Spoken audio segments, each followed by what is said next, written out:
la constitution des stocks de sécurité et la mise à disposition de ces stocks aux populations en période de soudure. Mais vu les orientations actuelles de notre pays et la situation de la sécurité sanitaire, la SONAGES ne sera plus juste une structure de stockage des produits agro-silvopastoraux, mais la vision est de transformer la SONAGES en une société d'achat et de commercialisation des produits agro-silvopastoraux afin de répondre aux besoins de nos producteurs. Donc, les modifications vont porter sur le capital de la SONAGES qui passe de 200 millions à 1 milliard. La SONAGES jouera également un rôle de soutien à la production locale à travers le prix minimum garanti qui sera établi. Et également, la SONAGES continuera à jouer son rôle de stockage. Il s'agira maintenant de transformer la SONAGES en une société d'achat qui permettra de faire l'achat des produits agro-silvopastoraux depuis le bord-champ jusqu'au stockage au niveau central. Et avec le prix minimal garanti, cela permettra de faire une régulation du marché des céréales au Burkina. Au titre de la présidence du FASO, il faut également indiquer que le Conseil a adopté un décret portant création, attribution, organisation et fonctionnement de l'autorité nationale de coordination de l'identification, qui est une structure rattachée bien sûr à la présidence du FASO. Ce qu'il faut indiquer, c'est que la création de cette autorité est partie d'un constat.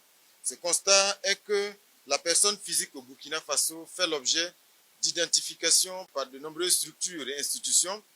On peut citer entre autres l'état civil, l'Office national d'identification, le Conseil national de secours d'urgence et de réhabilitation, la Caisse nationale d'assurance maladie universelle, la CARFO, la CNSS, les services des passeports, le service de permis de conduire et bien sûr le projet de mise en place d'un identifiant unique.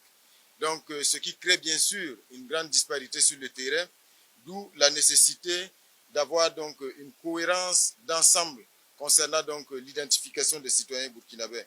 Et ce qu'il faut aussi préciser, c'est qu'il y a le manque d'interopérabilité entre ces différentes institutions-là. Et donc, aujourd'hui, en l'absence d'une vision globale, on aboutit à la mise en place de systèmes d'identification qui sont propres à chaque structure, ce qui n'est pas favorable en termes donc d'identification cohérente des citoyens burkinabés, ce qui ne permet pas non plus d'avoir une vérification efficace.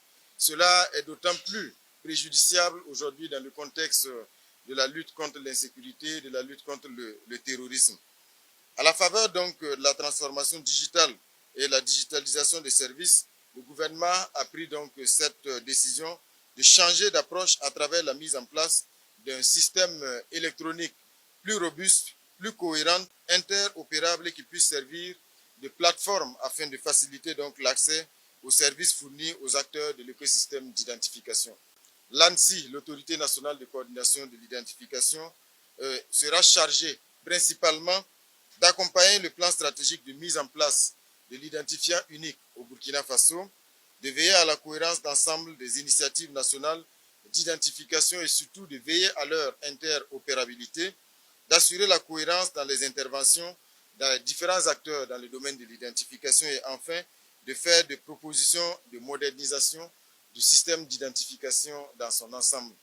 L'adoption de ces décrets permettra donc à notre pays de disposer d'une structure de mission rattachée à la présidence du FASO et qui aura donc pour vocation d'assurer la mise en cohérence de l'ensemble donc des approches en matière d'identification des citoyens burkinabés. Voilà donc ce qu'on pouvait retenir pour l'essentiel donc des dossiers qui ont été examinés et adoptés aujourd'hui en Conseil des ministres. Merci.